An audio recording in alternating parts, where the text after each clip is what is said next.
Cool. Okay. With my wonderful hostess, who's the mostest. Hostess with the mostest.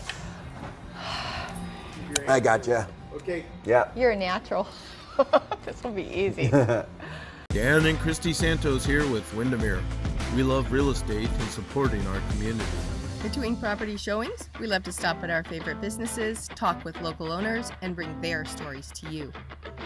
This is our Bellevue East Side. Well, good morning, friends. This morning I'm here on Main Street in Old Bellevue at the Browne Family Vineyards. And I'm here with Chris Fulkerson, and I'd like you just to get to know him a little bit. It's a great place to come visit, and I want him to tell us a lot more about the Browne Family Vineyards. And is this a tasting room, Chris? Or like when we come in here, there's tables, it's set up for dining. Yeah. Tell us a little bit about this experience right here. So this is indeed a tasting room. It's a place to come and play with wonderful things to drink. We make amazing wines as well as spirits. And so we often end up doing flights. We do a lot of food as well, but not like full meals, more like things you would want to nosh on while you're eating stuff. Generally, the experiences here take about 90 minutes, whereby you get to try lots of different things, or just split a bottle with a friend, or sit down and have a nice glass of wine at the end of the day, or at the beginning of the day if you would like to. We're open every day from 11 o'clock until 8 p.m., except a Friday and Saturday, and then we're open till 9. Sounds like a great date night. It's a pretty perfect date night, yeah. And the vibe in here is just warm and friendly. My staff is so welcoming, and the experience is really top notch. Oh man, it looks like it too. I haven't been in here in the evenings, but it's definitely something I think Dan and I would enjoy very much. So Chris, tell me a little bit about you. How did you come to the Browne Family Vineyards? Yeah, so I actually switched careers about 5 years ago. I previously worked as a pastor for quite a long time, burned out on that, and then I headed off to Tuscany to figure out what to do with my life. And while I was in Tuscany, I discovered the magic of good food and good wine and good people. And when all three of those things come together, I'm a very, very happy person. So that's what got me into the wine industry. I think there's a movie. Yeah, I think I did Eat, Pray, and Love yeah. my way into this. And then after finishing one of my sommelier tests, I went off to Walla Walla to do some tasting, tasted through 11 different spots, and the last one was Browne, and the list was fantastic of wines they have. All the wines were really, really well made and priced really appropriately, and so I joined the wine club and told them that I really wanted to come pour their wine instead of the wine I was pouring at the time. And that's how I ended up here. That was about 2 years ago. And then I was part of the launch of the Bellevue location, and have since become the manager of the Bellevue location. So it's such a good spot, and the wine is so good, and the spirits are so good. So yeah, it's a great spot to be. What an amazing story, like line, like seriously, that's like a movie. Yeah, well, and for Browne Vineyards, our story is like a movie as well. Andrew Browne's grandfather was a spy in World War II. He fell in love with the wines of Bordeaux. That's what kicked the whole thing off. And then Andrew launched Browne Family Vineyards when his grandfather passed away, because they had dreamed about doing it together. And so it really serves as a tribute to the Browne family. But everybody's welcomed into this incredible experience of just doing something really, really well. And our motto is to do epic shit, and that's what we do every day. Yeah, that's our motto. Very succinct. Yeah. Our motto is That is our motto. Are you looking for the company motto? There it is. Yeah. Well, there is a lovely tribute to, is it Bitner? His name was Bitner. Yeah, Browne? Bitner is Andrew's grandfather's nickname. Yeah. Okay. His name was William, but he went by Bitner, and yeah, so a lot of our bottles say Bitner Estate, or things about Bitner Browne. Our red flight is called the Bitner Flight, and so yes, this place is very much family owned and very much a tribute to the family. To Grandpa. To Grandpa and Grandma, and soon we'll be coming out with a new sparkling that's named after Andrew's daughter. So it's still very much a family run deal. Our best cabs are called the Spymaster series, so most of our bottles find their way back into being dedicated to somebody in the family. To someone in the family. Very Yeah. family-owned, family-run Absolutely. business. So where are the vineyards located at? Yeah, so our vineyards, our primary vineyard is 150 acres out in Walla Walla, so southeastern corner of the state. We actually own about 800 acres throughout the state where we source other grapes from. Okay. And then we will also end up buying grapes from other people in order to make the number of bottles we want. Mostly in the tasting room, though, I'm serving things that are straight out of Walla Walla. Okay, Walla Walla, and then there were 2 vineyards in like Yakima, or those? Yeah, the so ones we you're have referring to? about 400 acres out in Yakima Valley at a place called Canyon Ranch Vineyard, and then we bought some land right across from Red Mountain, and there we have a vineyard called Skyfall. Skyfall. Okay. Yeah. Okay. That helps a lot. Yeah. So It's all Washington. I was Everything. trying to look smart for you, and so I learned a new word. Ooh. Okay. Oh, nice. Terroir. Terroir. Yeah, you Terroir. learned a wonderful word. Wonderful word. Yeah, but I will still need some help trying to figure it out. And Yeah. especially as it has to do with Washington wines and particularly the Sure. Browne Family Vineyards. Yeah, so terroir is a French word that simply means an expression of place. And that comes in through weather, it comes in through amount of water you can get, it comes through soil type.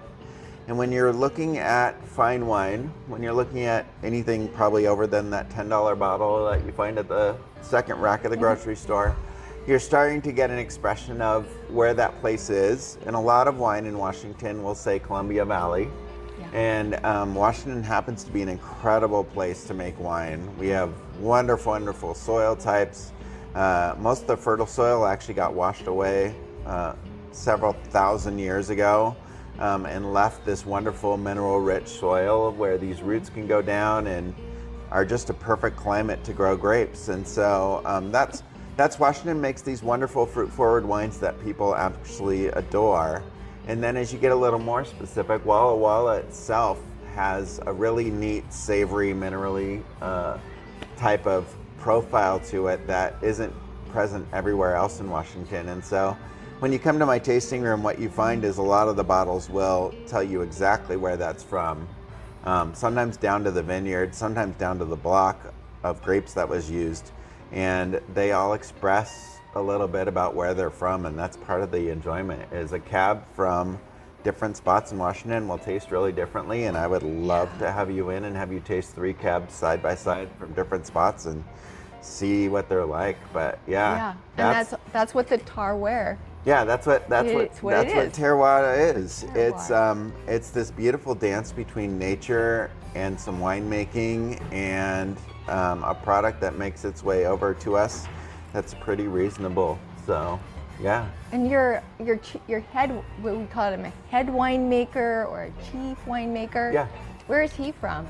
So his name is John Freeman. John Freeman. Yep, and he is out in Walla Walla, and that's where he's been making wine for quite a while. And he's a brilliant winemaker. But if I were to try to capture what he does, he is incredible at bringing out just silky, silky smooth reds. He's so good at doing that, and he's also really good at letting the terroir speak. So things end up tasting like the grape instead of just like heavy-handed oak or a big, thick, buttery shard. Like, we really want you to get to know Washington, and he's really good at letting that happen.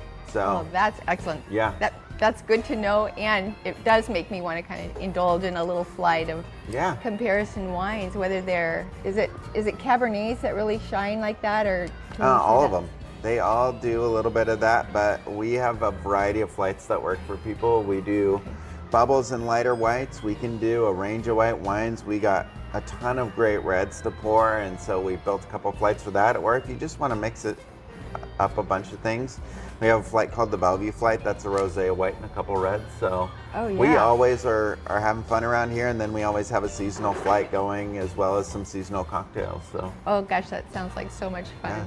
So the Browne family, they've established a beautiful vineyard and winery Where's the wine made? So the grapes are collected. Is the wine made? The wine at is the made in vineyards? Walla Walla. In Yeah. Walla Walla. We also own a little winery called Waterbrook, and that Waterbrook facility has our winemaking there.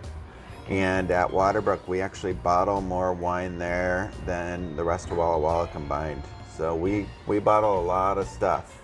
But yeah, it's really, the Waterbrook facility is where we make our wine. So what you're talking about is you get some grapes from Walla Walla and then you're making the wine right there, or you're getting it from an hour away and you're driving the grapes over and then you're making the wine there. There.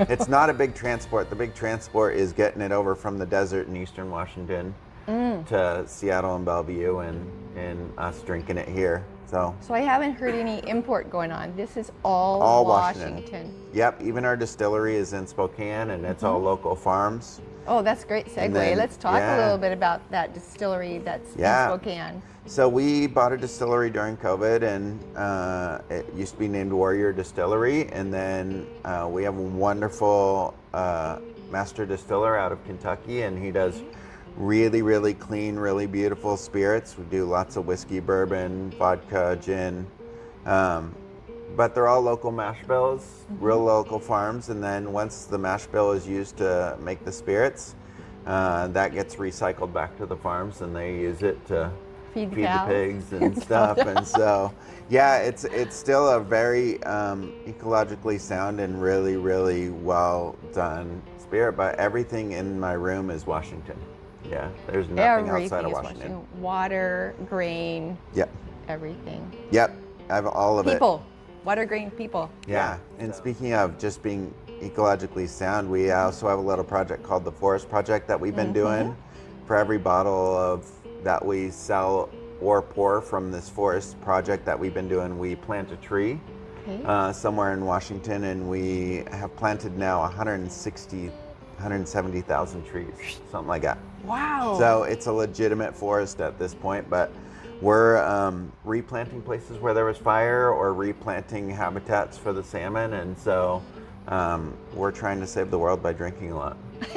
Yeah, that's the plan. But it does, there's a huge impact, I think, on society as well as our biodiverse friends in terms of trees and canopy and the oxygen they provide back to all of us when they suck in the CO2. And definitely in wine, at the root of this whole thing, we're farmers. Which sometimes gets lost in the mix of wine culture, but we are profoundly aware of what's going on in nature and how it's affecting what we want to do with it and what we can receive from it. And part of what we're doing, that terroir, is a celebration of how well the land is doing and what it's able to produce. And so we definitely want to not just take from the land, but really keep it going and let it continue to produce amazing things for us. So. All right. Yeah. I have such an appreciation for the way that you just phrased that. That was fantastic. Yeah, it's not something you normally think about when you're drinking a bottle of wine. No, but it's not. It's definitely at all. part of the process. But it's all a part of it. A very deep process. Yeah. So tell me a little bit about what you like to do when you're not building flights of wine.